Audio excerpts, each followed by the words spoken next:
Moustache is facial hair grown on the upper lip. Moustaches can be groomed by trimming and styling with a type of pomade called moustache wax. Etymology: the word moustache is French, and is derived from the Italian mustachio, dialectal mostaccio, from medieval Latin moustachium, medieval Greek mu omicron sigma tau alpha kappa iota omicron nu, attested in the 9th century, which ultimately originates as a diminutive of Hellenistic Greek mu upsilon sigma tau alpha xi, meaning upper lip or facial hair, probably derived from Hellenistic Greek mu upsilon lambda lambda omicron nu, lip. History: shaving with stone razors was technologically possible from Neolithic times, but the oldest portrait showing a shaved man with a moustache is an ancient Iranian horseman from 300 BC. Various cultures have developed different associations with moustaches. For example, in many 20th-century Arab countries, moustaches are associated with power, beards with Islamic traditionalism, and lack of facial hair with more liberal, secular tendencies. In Islam, trimming the moustache is considered to be a sunnah and mustahab, that is, a way of life that is recommended, especially among Sunni Muslims. The moustache is also a religious symbol for the male followers of the Yasin religion. Development and care: the moustache forms its own stage in the development of facial hair in adolescent males. The first facial hair to appear tends to grow at the corners of the upper lip. It then spreads to form a moustache over the entire upper lip. This is followed by the appearance of hair on the upper part of the cheeks, and the area under the lower lip. It eventually spreads to the sides and lower border of the chin, and the rest of the lower face to form a full beard. As with most human biological processes, this specific order may vary among some individuals depending on one's genetic heritage or environment. Moustaches can be tended through shaving the hair of the chin and cheeks, preventing it from becoming a full beard. A variety of tools have been developed for the care of moustaches, including shaving razors, moustache wax, moustache nets, moustache brushes, moustache combs and moustache scissors. In the Middle East, there is a growing trend for moustache transplants, which involves undergoing a procedure called follicular unit extraction in order to attain fuller and more impressive facial hair styles. The World Beard and Moustache Championships 2007 had 6 subcategories for moustaches: Dali, narrow, long points bent or curved steeply upward, areas past the corner of the mouth must be shaved. Artificial styling aids needed. Named after Salvador Dali. English moustache, narrow, beginning at the middle of the upper lip. The whiskers are very long and pulled to the side, slightly curled. The ends are pointed slightly upward, areas past the corner of the mouth usually shaved. Artificial styling may be needed. Freestyle all moustaches that do not match other classes. The hairs are allowed to start growing from up to a maximum of 1.5 centimeters beyond the end of the upper lip. Aids are allowed. Hungarian, big and bushy, beginning from the middle of the upper lip and pulled to the side. The hairs are allowed to start growing from up to a maximum of 1.5 centimeters beyond the end of the upper lip. Imperial, whiskers growing from both the upper lip and cheeks, curled upward. Natural moustache may be styled without aids. Other types of moustache include chevron, covering the area between the nose and the upper lip out to the edges of the upper lip but no further. Popular in 1970s and 1980s American culture. Fu Manchu, long, downward-pointing ends, generally beyond the chin. Handlebar, bushy, with small upward-pointing ends. See baseball pitcher rolly fingers. Horseshoe, often confused with the handlebar moustache. The horseshoe was possibly popularized by modern cowboys and consists of a full moustache with vertical extensions from the corners of the lips down to the jawline and resembling an upside-down horseshoe. also known as biker moustache, worn by Hulk Hogan and Bill Kelleher. Pancho Villa, similar to the Fu Manchu but thicker, also known as a droopy moustache. Also similar to the horseshoe, a Pancho Villa is much longer and bushier than the moustache normally worn by the historical Pancho Villa. Pencil moustache, narrow, straight and thin as if drawn on by a pencil, closely clipped, outlining the upper lip, with a wide shaven gap between the nose and moustache. Popular in the 1940s, and particularly associated with Clark Gable. More recently, it has been recognized as the moustache of choice for the fictional character Gomez Addams in the 1990s series of films based on the Addams Family. Also known as a mouth-brow, and worn by Vincent Price, John Waters, Sean Penn and Chris Cornell. Toothbrush, thick but shaved except for about an inch in the center, associated with Adolf Hitler, Charlie Chaplin, Oliver Hardy and Michael Jordan in his commercials for Hanes. Walrus, bushy, hanging down over the lips, often entirely covering the mouth, worn by Mark Twain, Richard Brautigan, John R. Bolton, Wilford Brimley, Friedrich Nietzsche, Jeff Skunk Baxter and Jamie Hyneman. Moustache styles. Occurrence and perceptions. Like many other fashion trends, the moustache is subject to shifting popularity through time. Though modern culture often associates moustaches with men of the Victorian era, Susan Walton shows that at the start of the Victorian era facial hair was viewed with distaste, and that the moustache was considered the mark of an artist, a revolutionary, both of which remained on the social fringe at the time. This is supported by the fact that only one member of Parliament sported facial hair from the years 1841 to 1847.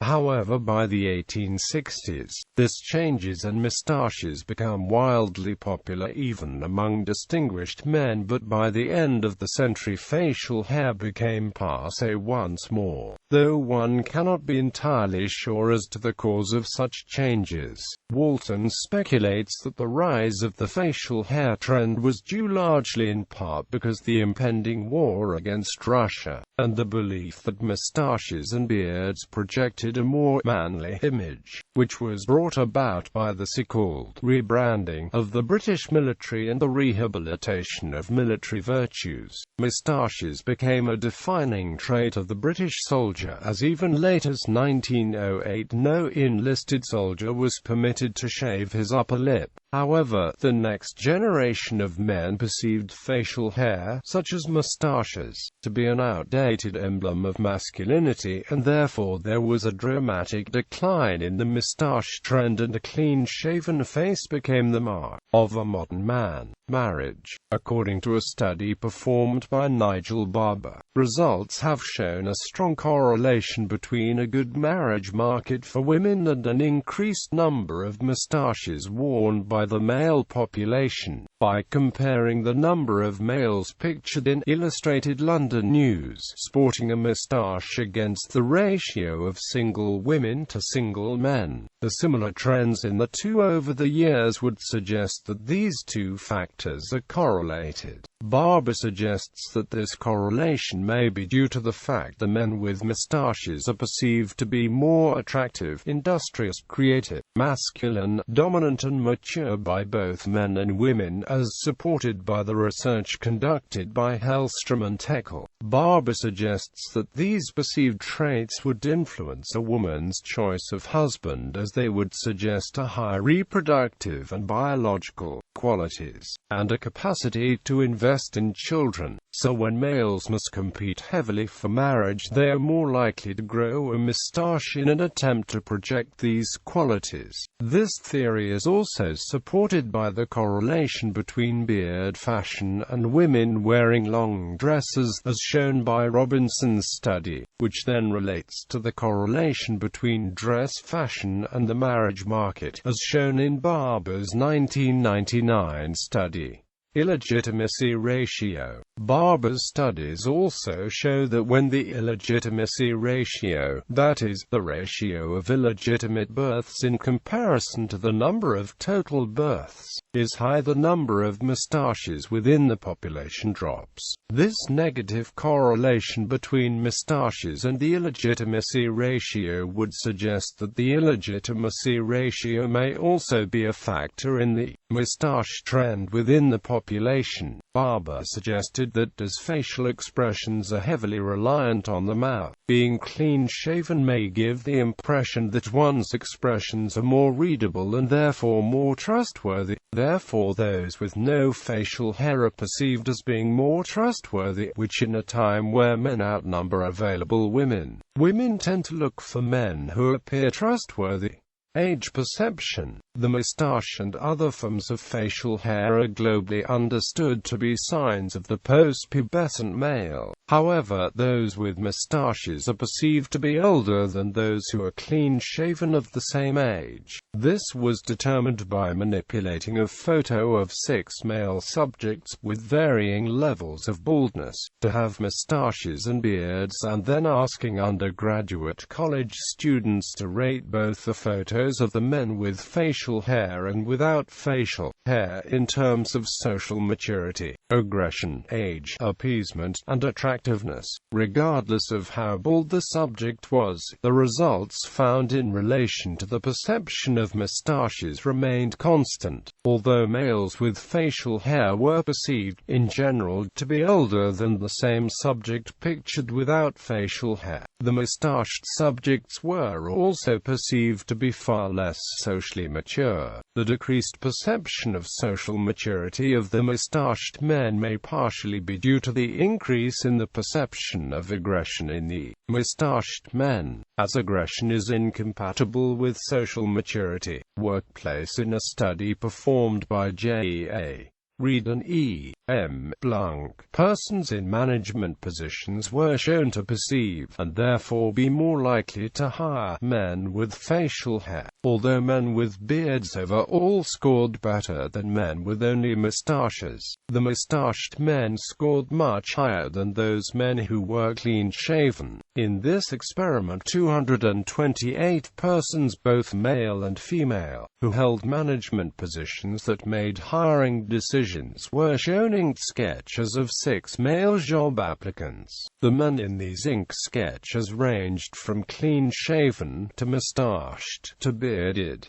A positive correlation between perception and facial hair. The men with facial hair were rated higher by the employers on aspects of masculinity, maturity, physical attractiveness, dominance, self-confidence, non-conformity, courage, industriousness, enthusiasm, intelligence, sincerity, and general competency. The results were found to be fairly similar for both female and male employers, which Reed and Blanc suggest would imply that gender does not factor into one's perceptions of a moustache on a male applicant. However, Blanc and Reed also stipulate that the meaning and acceptability of facial hair does change depending on the time period. However, the studies performed by Hellstrom and Amptekel, and also the studies performed by Klaproth, would suggest that moustaches are not favorable to all professions, as it has been shown that clean-shaven men are seen as more reliable in roles such as salesmen and professors.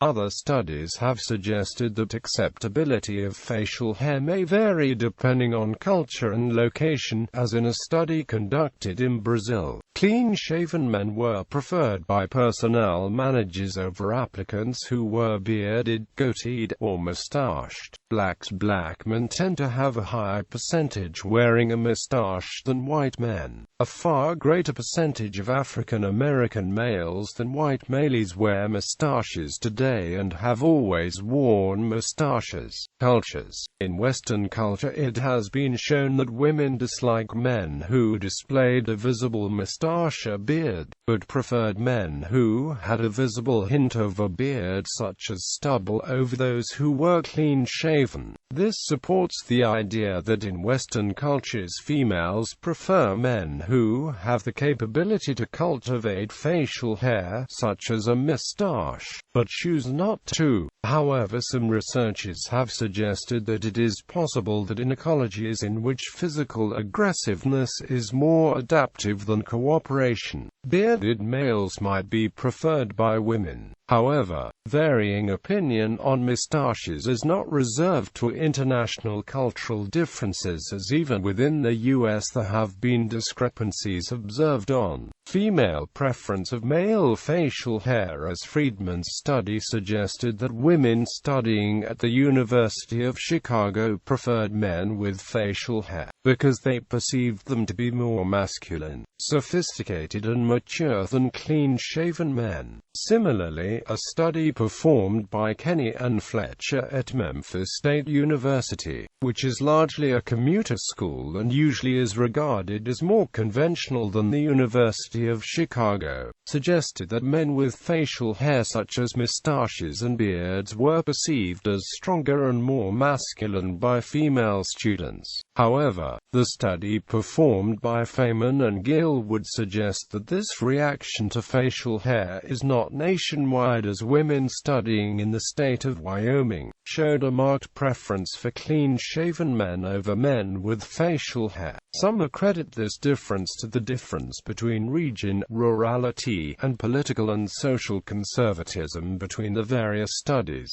Thus it can be seen that even within the US there are slight variations in the perceptions of moustaches. Religions. In addition to various cultures, the perception of the moustache is also altered by religion, as some religions support the growth of a moustache of facial hair in general, whereas others tend to reject those with moustaches, while many churches remain somewhat ambivalent on the subject. Amish. While Amish men grow beards when married and never trim them, they eschew moustaches and continue shaving their upper lips. This is rooted in a rejection of the German military fashion of sporting moustaches, which was prevalent at the time of the Amish community's formation in Europe, hence serving as a symbol of the commitment to pacifism. Mormon. Though it is never explicitly stated by the Church of Jesus Christ of Latter-day Saints that all male members must be clean-shaven, within Mormon circles it is often considered taboo for men to have moustaches, as the missionaries of the church are required to be clean-shaven, and this has become somewhat of a social norm within the church itself. This often leads those members who do choose to wear moustaches feel somewhat like they do not quite fit the norm. And yet in the studies shown done by Nielsen and White, these men reportedly do not mind this feeling, and that is why they continue to grow the facial hair. Islam. Growing a beard is a well-established tradition in many Muslim societies,